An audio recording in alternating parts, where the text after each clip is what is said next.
oportunidades de região metropolitana, o que a gente tem ali de mídia, o que a gente tem de oportunidades, é muito uma caixinha de surpresa. Então, no macro, a gente tem aí os meios tradicionais, vamos lá, a gente tem TV, a gente tem rádio, a gente tem o out of home, a gente tem oportunidades em espaços de grande circulação de pessoas, como shoppings, como hipermercados. A gente tem aí uma vasta gama daquele combo que a gente já conhece. Mas como eu iniciei falando de caixinha de surpresas, apesar de a região metropolitana estar praticamente, né, colada a Belo Horizonte, se você for praça a praça, você consegue identificar muitas outras oportunidades. Então, às vezes, a gente tem aí o que a gente chama de cross-mídia, oportunidades de parcerias, oportunidades que vão desde mídias que são completamente já construídas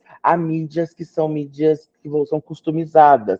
Então, você chega aqui num bar perto de Contagem, você consegue anunciar junto com um cantor que faz o show naquele bar, semanalmente. Então, o que eu acho mais importante? Então, inúmeras as oportunidades, a gente tem um combo tradicional muito robusto, mas a gente passa por essas pequenas questões customizadas. Então, eu posso dizer que a gente tem ali o que a gente conhece de mix de mídia tradicional e também tem mix de mídia de oportunidade, mídias que são totalmente construídas ali de acordo com o comportamento daquela região. É uma vasta gama que a gente tem para trabalhar, é um trabalho de formiguinha. Quando olha para BH, a gente está dentro de um perímetro que envolve, por exemplo, região centro-sul, que envolve algumas macro-regiões, onde já existe ali um desenho midiático muito claro, a gente não consegue ali transitar. É óbvio que aqui também tem oportunidades customizadas, mas quando você vai planejar aqui, o seu olhar ele já é mais amplo e já tem ali aquele caminho que você vai seguir. Quando a gente migra para a metropolitana, a gente tenta importar esse raciocínio, ele vai, mas ele te obriga a sair um pouco da sua zona de conforto e a entender. Gente, eu tô assim, eu pego o metrô e tô ali em Contagem, assim, em minutinhos. Mas na hora que eu desço, é um comportamento diferente. Pequenas marcas se tornam hubs de mídia, né? Então, aqui a gente tem uma loja no setor de cosméticos, a gente tem mais de 70 lojas em BH e região metropolitana. Essa loja tem uma TV indoor, então vamos para lá. Uma outra questão que eu não trouxe, mas que eu acho importante, são as mídias em aplicativos, em Uber, em Drive, 99, iFood. Eu acho que são mídias também que são opções, porque essas pessoas transitam muito, né? Um aplicativo está em Belo Horizonte, ele migra para a metropolitana em alguns segundos, e aí são públicos diferentes. Uma outra coisa que a gente pode explorar, mídias que chegam em casa, né? Uma caixa de pizza, uma sacola de pão, essas mídias alternativas, elas também são uma boa opção para a região metropolitana. E vai desde assim, a gente pode viajar. Para vocês terem uma ideia, já usei uma mídia que tinha uma igreja do bairro e tinha um speech do padre no final da missa. O padre ele falava em prol de uma empresa. E era para fins de melhorar a igreja. Então, assim, é muito customizado, é um terreno muito fértil se você souber usar. E Media Mall também, eu acho que é uma coisa que eu queria trazer aqui. Nós temos essas regiões que são abastadas aí com alguns shoppings, como a gente tem, e eles vão migrando. Eu acho que é uma ótima opção, porque uma pessoa que tem um shopping na cidade, o público se concentra lá, né? Então, acontece muito isso. Então, acho que são esses os meios aí que eu acho que a gente pode explorar. Primeiro, já começa nas estradas. Quando a gente vai para uma estrada e a gente vê aquelas placas, aqueles painéis, já tem coisa de LED também na proximidade das cidades, a gente já começa a entender que a gente está chegando. Esse aqui é um ponto. Mas mais do que isso, às vezes, não é nem dizer que a gente está chegando. Às vezes é dizer que tem uma marca conhecida, como se fosse um abrigo para a gente, naquele ponto. Por exemplo, vamos que você está à noite, chovendo, cansada, e aí você vê lá uma placa de uma marca conhecida. Vou citar qualquer uma, frango assado, o Graal, o McDonald's, essas que são mais normais da gente, mais tradicionais na estrada. Aquilo primeiro, diz assim, eu não estou sozinho, tem um certo conforto. Então, você está trazendo a marca da tua cidade para o espaço de transição entre uma cidade e outra. Isso é uma coisa muito legal. Então, meio que a marca te acompanhou. Depois, quando você vai chegando muitas vezes numa cidade, você também vai vendo, aqui tem isso, aqui tem aquilo, quer dizer, tudo isso funciona numa forma de ambientação. Esse aqui é um ponto. O outro ponto é a gente entender que muitas vezes a marca pode até não estar naquela cidade, mas está na estrada que te leva àquela cidade. Então, é meio assim, eu estou longe, mas não estou distante das marcas que eu conheço. Então, é interessante a gente ver como é que essa marca caminha junto com a gente. Então, quando você está na estrada, no caminho, ou você está chegando numa cidade, você reconhece as marcas que te acompanham o tempo todo. Então, isso te dá um senso de familiaridade, te dá um senso de grandiosidade para aquelas marcas. Ainda mais quando as placas, o material de OOH, de mídia exterior, está na cidade, e aí é legal, você diz, pô, tem na minha cidade, tem nessa cidade, vai ter na próxima, quer dizer, aquilo dá uma dimensão de marca muito grande, porque a marca está com você aonde você estiver. É meio clichê essa frase, mas é regionalmente importante perceber isso. Quando a gente pensa nisso, né, quais são os meios de OH mais consumidos, a gente tem que olhar para uma coisa chamada legislação. Então, não tem como sair da legislação. Tem lugares que você pode usar o outdoor, a tabuleta de papel, tem lugares que você não pode usar a tabuleta de papel, isso começou a ficar muito restritivo. Tem lugares, por exemplo, que antigamente até a gente usava mais, aqueles letreiros luminosos no alto dos prédios, a gente chamava de espetacular. Né? Então, eu me lembro que você andava no aterro do Flamengo, tinha os espetaculares todos ali, né, que ia até a Glória, etc. Mas o fato é que, quando você olha para o Rio de Janeiro especificamente, você tem muitas empenas verticais, que são aqueles prédios que estão autorizados a explorar a lateral, a frente do prédio, enfim, os paredões, então você tem isso muito bem explorado no Rio de Janeiro. Você tem todo o mobiliário urbano, tipo abrigo de ônibus, então isso é bacana.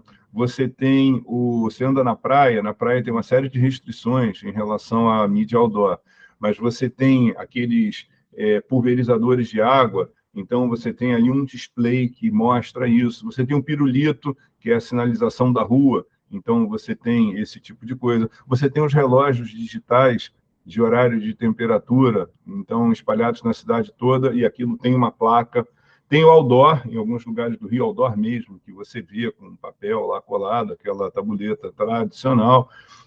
Então, quer dizer, esse é um conjunto de mídias externas e externas. Agora, existem as externas e internas. O que eu quero dizer com isso? Você vai andar no shopping, você tem a mídia OOH dentro do shopping. É a OOH, porque é considerado, sob o ponto de vista do consumidor, ele está fora de casa, então é uma mídia exterior, mas você está dentro de um shopping, dentro de uma rodoviária, dentro de um aeroporto. Essas são coisas assim, dentro de um táxi, de Uber, você tem lá uma plaquinha. Em elevador, você tem aquela mídiazinha, aquela televisãozinha muito útil de elevador, muito útil. Você tem, às vezes, cartazes em elevadores. Você tem cartazes colados em muro. Isso é mídia OH. Né? Você anda, algumas até são irregulares, mas tudo certo. Mas eles colam lá, o muro inteiro fica colado com cartaz de um determinado evento. Você tem o aviãozinho da praia, que é uma mídia OH. Já teve tempo que tinha aqueles balões, a Petrobras usou, a Goodyear usou, aquele... Então, esse tipo de coisa é tudo considerado mídia OH. Então, no Rio de Janeiro, você tem todas as possibilidades. E você tem até um OH, que eu chamo de um OH móvel, que são aquelas bicicletinhas. Então, você tem o Itaú explora isso muito bem, mas é bacana porque você tem a propaganda feita na própria bicicleta e nos pontos. O metrô é um lugar por onde circulam, no caso de Salvador, cerca de 350 mil pessoas diariamente. Ele é um lugar muito de conexão, e muito mais do que transportar pessoas, a gente fala que a gente transporta histórias, a gente transporta vidas, a gente transporta a pessoa que está indo para a sua entrevista de primeiro emprego, a gente transporta aquela mãe que vai encontrar um filho, aquela pessoa que vai procurar um produto, que vai pegar um serviço. Então, a gente acredita que as oportunidades de exposição de marcas e serviços são inúmeras. Então, acredito que em Salvador, especificamente, é um mercado muito pungente, é um mercado em franca expansão.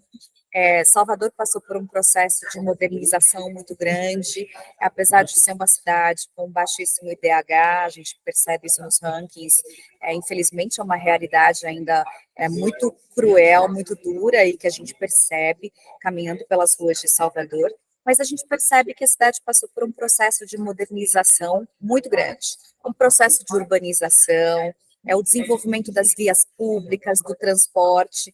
Então, eu falo que a gente conecta pessoas dos mais variados tipos. No caso do metrô de Salvador, nós fazemos pesquisas mensalmente para entender qual é o perfil do público que a gente transporta. E a gente percebe que é um público muito de faixa etária de 19 anos a 39 anos, pessoas de classe C e D, na sua grande maioria, no caso das linhas 1 e 2 do metrô de Salvador. Muita gente, muito público feminino, pessoas que consomem produtos e que tentam aproveitar ao máximo o tempo delas ali na região para poder fazer tudo o que elas precisam. Então, acessar um serviço de lotérica, uma farmácia, comprar uma roupinha, de repente comprar um produto, comer nas próprias estações. Então, de forma resumida, acredito que tem espaço para todas as marcas de serviço, o consumo é muito grande e também, obviamente, Salvador é a terra aí onde as pessoas querem se divertir, trabalham muito, então de segunda a sexta é um movimento extremamente puxado, realmente é uma rotina de bastante trabalho árduo, mas que durante o final de semana a pessoa quer se divertir. Quer ir para uma praia, quer ir para uma festa, quer consumir cultura. Então, de forma muito abrangente, acho que Salvador é uma praça assim, onde as marcas podem realmente inovar e oferecer produtos que tem muito público e uma população aí árdua e carente por ter serviços de qualidade. Salvador, eu acho que Carnaval, obviamente, foi um período assim de muita exposição de marcas e serviços, muitas ativações. Lá no metrô de Salvador nós fizemos, e é muito interessante como a gente tentava promover com o nosso cliente um contato com a marca do começo ao fim do seu trajeto. Então, desde a entrada do cliente numa escada rolante, a gente já trabalhava uma ambientação, uma humanização, aquela coisa do conceito de festa, até a saída dele. Se pudesse, a gente colocava música dentro dos trens mesmo, para as pessoas já estarem ali naquele clima, naquele ambiente gostoso, porque é isso, o soteropolitano, ele é um público que está ali muito presente nas ativações culturais e nos calendários festivos. Então, de forma resumida, eu acho que as grandes festas são oportunidades muito grandes de exposição para o cliente soteropolitano. Basicamente, eu estou falando de verão, estou falando de carnaval, uma festa que é uma festa muito movimentada, inclusive quando eu cheguei em Salvador me disseram que ela reunia mais público que o próprio carnaval, eu não acreditei e é verdade, é a festa de São João, especialmente no interior da Bahia, então tem uma grande movimentação. E a gente tem trabalhado também o calendário da diversidade fortemente. Então, o Dia da Consciência Negra, o Dia da Mulher, trabalhar a questão do posicionamento feminino no mercado de trabalho, e lugar de mulher é onde ela quiser. Então, na CCR Metro Bahia, nós trabalhávamos grandes campanhas também para falar, mensagens contra o assédio, então, cidadania, conscientização, o ano todo nós podemos trabalhar. Agora, para ativação de grandes marcas, acredito que o calendário festivo seja um calendário bem interessante, aí de muitas oportunidades. Em primeiro lugar, o OH, tá? Eu acho que os meios OH, eles são bem fortes, porque eles têm são vias, né? São cidades que se interligam, então eu acho que eles têm uma grande penetração. Acredito muito no meio rádio para essa região metropolitana. É um meio que a gente vê que ele também tem uma aderência. Minas Gerais, eu acredito também, olhando os dados nacionais, rádio tem uma alta cobertura, eu acho que que a gente pode considerar isso. Os mais fortes para mim são esses dois, tá? Eu acho que esses dois elencam. A TV também tem aí o seu lugar, né? Mas eu acredito que com a eclosão mais forte aí do digital, a TV se condensou um pouco com as estratégias digital. Então, eu colocaria OH, colocaria rádio, e aí eu viria com TV barra online, que são os que eu acho que vão dar mais efeito. Tem uma mídia extremamente simples, que eu acho que ela é muito eficaz nessa questão de região metropolitana, que são os famosos carros de som. Eu acho que para determinado segmento, eles seguem firme e forte e latente para as nossas estratégias de mídia na região metropolitana. Quando a gente vai para uma região metropolitana, ainda mais as maiores, a gente tem todos os meios. A gente tem OOH, que é o Media Out of Home, a gente tem o DOOH, que é o Media Out of Home Digital, a gente tem, e aí inclui tudo, em qualquer lugar que você vá, tem lá sinalizações. Você chega, ou você chega pela rodoviária, ou você chega pelo aeroporto, ou você chega pela estrada, tem esse material. Você vai num shopping, tem. Você vai andar na rua, tem um mobiliário urbano muito rico. Em algumas cidades tem, inclusive, aquele antigo outdoor, aquelas tabuletas que você cola lá com papel. Alguns lugares tem painéis de LED. Então, você tem o OH full, completo. Você tem todas essas possibilidades. Esse é um ponto. Por exemplo, você desembarca em Congonhas, a saída do aeroporto de Congonhas é um show de OH, né? Quer dizer, painel de LED com vídeo, com isso, com aquilo, é muito legal. Muito bem. Além disso, você tem rádio, um monte de emissoras, você tem jornal, um monte de jornais impressos e jornal online, então você tem a versão online de vários jornais, você tem televisão, evidentemente, você tem revistas, você tem todo o conjunto de meios, você encontra num ponto metropolitano, ainda mais os maiores, você tem isso tudo. E é interessante perceber, quando você vai para uma cidade menor, às vezes não tem uma revista local. Às vezes as revistas que estão lá são revistas mais nacionais. Então, ou então, às vezes, até tem revistas de sindicatos ou de operações daquilo. Quer dizer, então, qualquer cidade, eu te falo, qualquer cidade de um porte para frente, você tem todos os meios, além da internet. Então, se você considerar a internet, e é estranho que eu deixei a internet para o final, porque em algumas cidades a internet ainda não é muito legal, ainda não é muito interessante, né? Você não consegue uma banda larga de grande extensão, então você tem algumas restrições. Mas as pessoas conseguem tranquilamente navegar nas suas redes sociais. Então, mesmo que aquilo te dê uma certa lentidão, essas cidades, todas as cidades, eu posso afirmar que 95% pelo menos das cidades permitem esse recurso de internet também. É um mercado que está realmente em franca expansão. Lá na Bahia, no metrô Bahia, nós tivemos recentemente uma mudança da empresa que faz todo o nosso mobiliário urbano, que, aliás, são mídias muito fortes, especialmente nas regiões de transporte, de infraestrutura. Então, o que nós temos feito de ações que eu acho que fogem um pouco do que a gente praticava aqui em São Paulo, é trabalhar muito o local de passagem das pessoas. Então, a gente tinha muitos projetos de identidade visual, nos túneis, nas estações, numa porta de plataforma, numa escadaria, ações de relacionamento com distribuição de brindes, ativações dentro das nossas estações e também muita ação com influenciadores locais. Isso é uma experiência interessante, que eu tive que modificar muito meu olhar quando eu cheguei em Salvador, porque aqui em São Paulo a gente se utilizava sempre de grandes nomes para serem propagandas de marcas, né? Então, quando a gente vai pensar numa campanha, quem que é o ator, quem que é o cantor, quem que é... E claro, isso é importante, a gente conversa com determinado público, mas em Salvador eu percebi que o influenciador digital, que vai falar aquele sotaque mais arrastado, que vai usar as expressões locais, que vai se comunicar visualmente com o soteropolitano, é quem faz a diferença. Então, em termos de investimento, não eram investimentos grandes e representativos como os daqui de São Paulo. Eram investimentos muito menores, no nosso caso, e que surtiam muito mais efeito, porque o meu cliente é um cliente que está nas redes sociais, no caso da Bahia.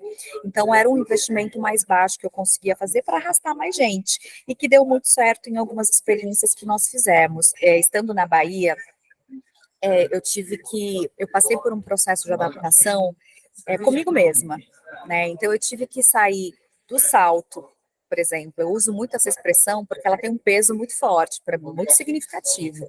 Quando eu falei, eu vou ter que descer do salto para conseguir conectar com o meu time em Salvador e com as pessoas com quem eu tinha que fazer esse relacionamento diário, foi uma coisa que realmente foi um aprendizado. E aí, dentro desses processos, né, de autoconhecimento, teve um momento que eu fui trançar o cabelo. E eu fiz questão de trançar o cabelo numa comunidade. Eu não quis ir numa transista, num salão, que, aliás, são lugares que eu não frequentei muito em Salvador, porque a minha atribuição como gerente de comunicação, ouvidoria e sustentabilidade era estar onde estava o meu cliente. Então, bora para a comunidade. E eu fiquei 4 horas e meia trançando o meu cabelo numa comunidade que depois que o pessoal me falou, você foi para Nordeste da Amaralina trançar seu cabelo? Eu falei, claro, fui e eu me diverti demais. E nesse momento, conversando com a transista, num determinado momento, passou uma pessoa com uma bicicleta, com uma caixa de som na garupa da bicicleta, e ela estava anunciando. E ela começou a anunciar o enterro de um morador da comunidade. Então, ela falou assim, o enterro do senhor Zezinho vai acontecer amanhã, às 10 horas, no cemitério, nananã. Alguém não te pagou e está te devendo dinheiro? Anuncie comigo. Promoção, não sei das quantas, nananã. E aí a pessoa parou e perguntou para a transista. Falou, ô Maria, vai querer anunciar o Black Friday nesta terça? Eu não entendi. Aí eu falei, Black Friday nesta terça?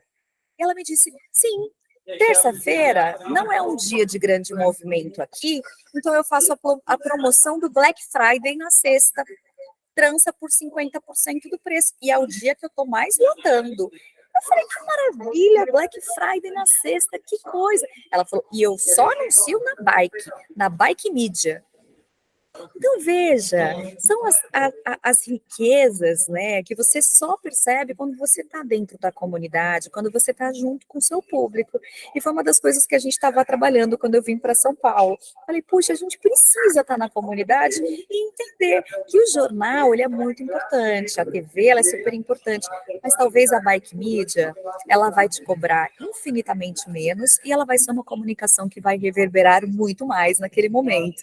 Eu acho que são algumas experiências interessantes para a gente entender que a comunicação ela acontece de diversas formas e que é importante o olhar cultural. A Bahia me abriu muitos olhos para isso.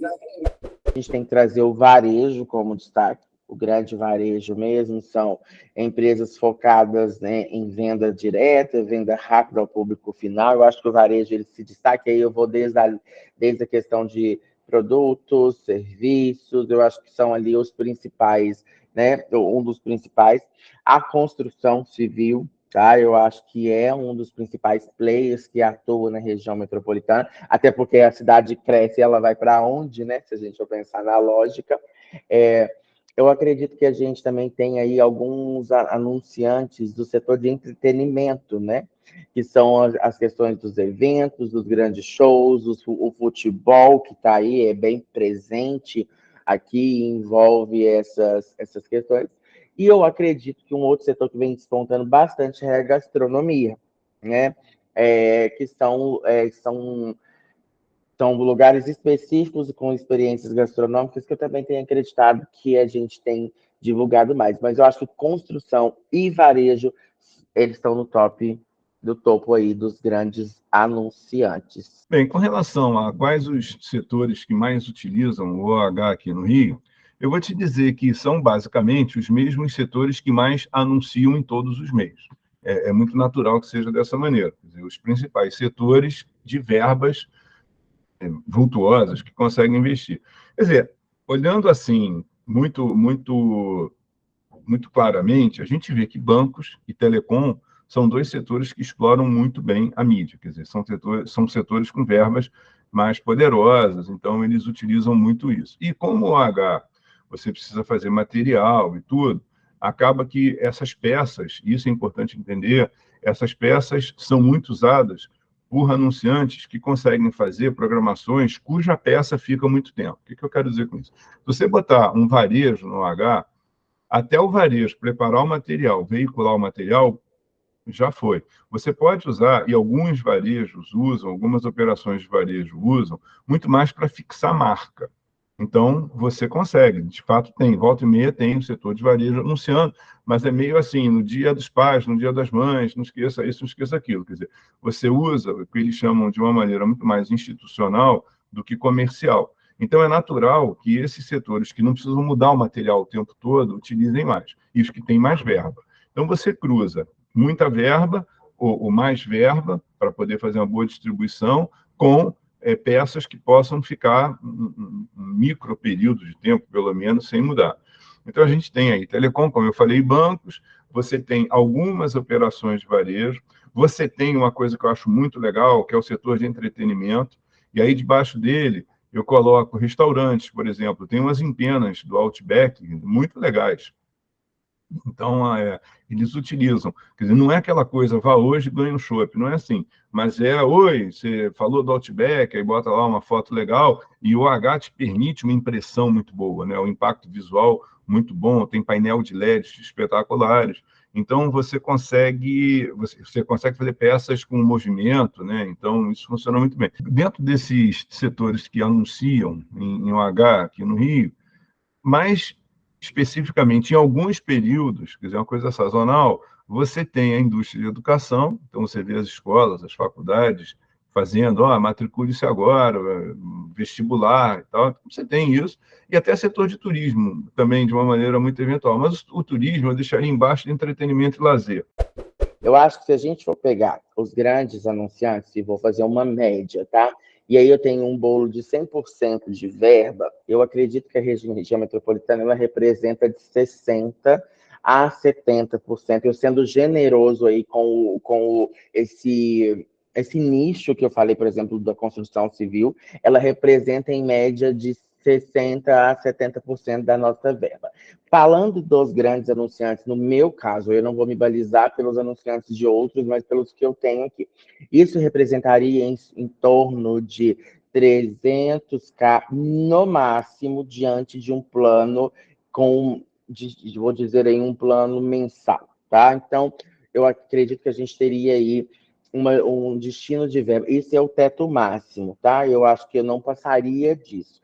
Eu acho que o que representa para Minas Gerais, eu acho que a região metropolitana ela está tomando um espaço que ela não tinha antes. Ela está tirando do hipercentro a divulgação e ela está levando para ela uma importância maior do que ela tinha. Até porque marcas que se consolidaram numa Belo Horizonte, numa São Paulo, numa outra grande metrópole, ela precisa trabalhar o seu branding para ser reconhecida nessas praças.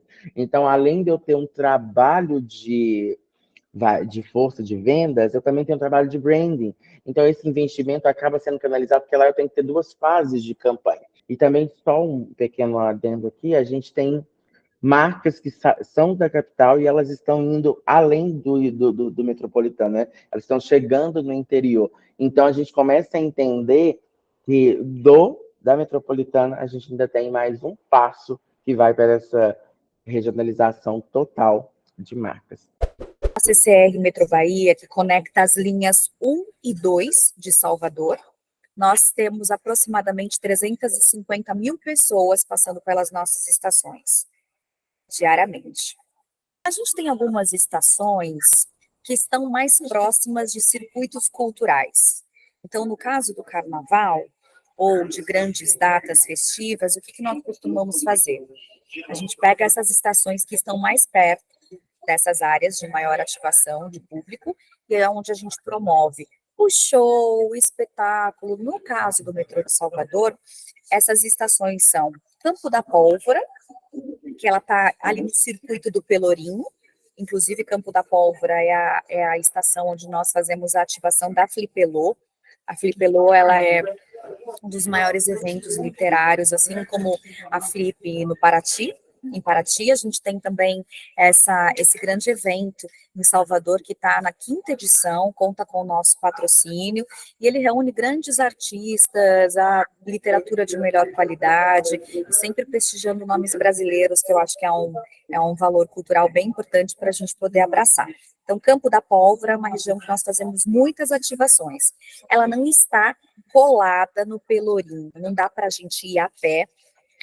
Aliás, até dá, mas ela fica um pouquinho distante, então o que nós fazíamos? O cliente que chegava através do metrô, a gente tinha vans, então ele conseguia subir na van e ir até onde está o circuito dos eventos, no caso da Flipelô. Flipelô esse ano ela acontece em agosto e setembro, e ela vai homenagear a mãe Stella de Oxóssi. Eu acho que isso por si só já diz o quanto esse evento vai ser robusto neste ano. Então, temos a Estação Campo da Pólvora. No circuito de carnaval, nós temos a Estação da Lapa, que tem também bastante movimentação, que está perto do circuito Campo Grande. E temos também a estação rodoviária, que conecta o terminal rodoviário de ônibus, que ela está numa região ali bem central também. Ela está próximo a grandes shopping centers. Isso, aliás, é uma dica super legal também para as marcas, porque a gente entende que sempre existem milhas adicionais ao metrô. Então, às vezes, você vai pegar um Uber, que vai te deixar na estação de metrô, você pega o metrô e você vai seguir a última milha caminhando, por exemplo. E o shopping, ele acaba sendo um ponto de conexão dessas milhas. Então, é onde você atrair o táxi, onde você consegue atrair o Uber, todo mundo termina no metrô, e os metrôs todos terminam no shopping center. Então, nós temos grandes shoppings que estão nessa região ali da estação rodoviária, então é um lugar que a gente costumava fazer muitas ativações. Então, resumido, Campo da Pólvora, a Estação da Lapa e a Estação rodoviária são áreas por onde circulam, eu diria que pelo menos 40% do total do público do nosso metrô, diariamente.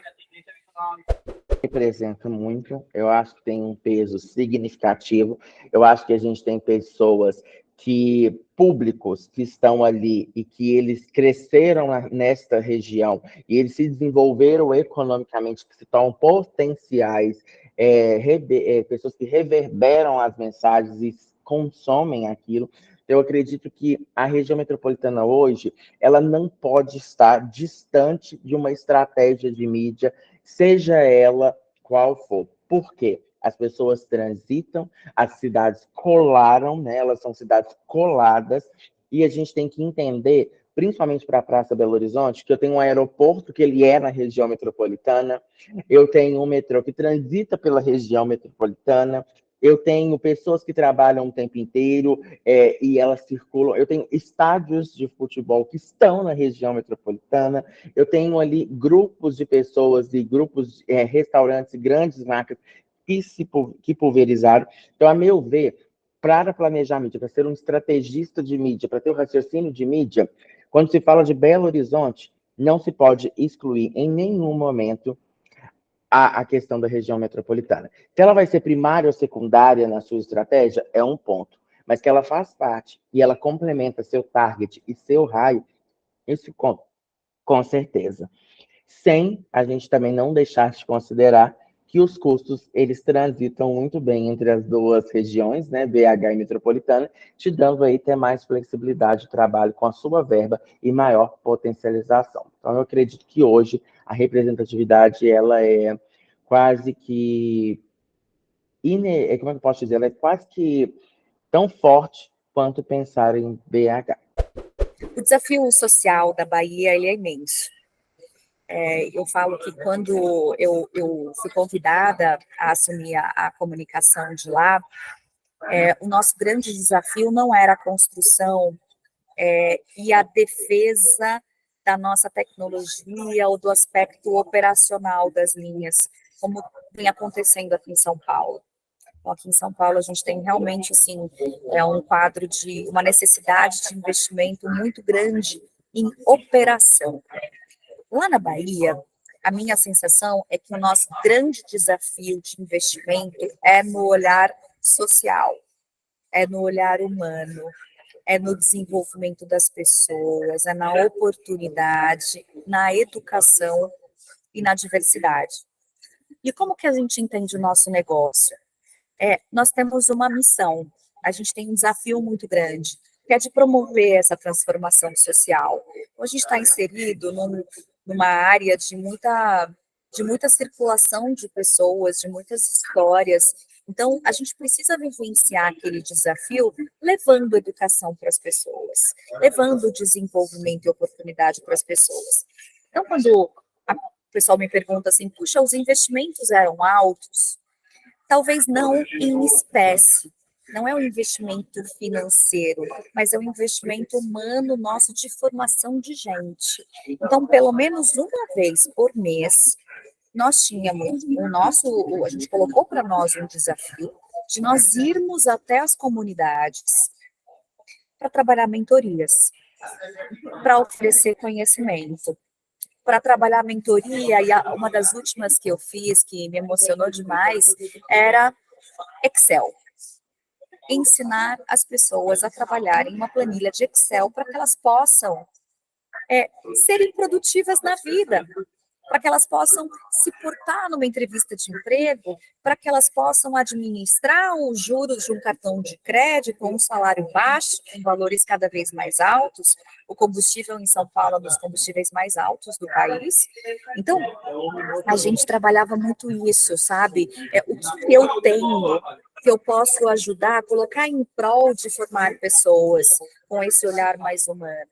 E nisso, as grandes causas que a gente trabalhou, que eu trabalhei ao longo desse ano, foram a causa LGBTQIA+, porque a gente via o número de crimes praticados contra essa comunidade era altíssimo. Então, eu falei, na nossa empresa isso não pode acontecer, e isso começa por formar o olhar do colaborador. Então, a gente começou capacitando o colaborador para ele entender que a diversidade, a inclusão, a equidade são valores para nós. E que para você fazer parte dessa jornada, você tem que compartilhar desse valor.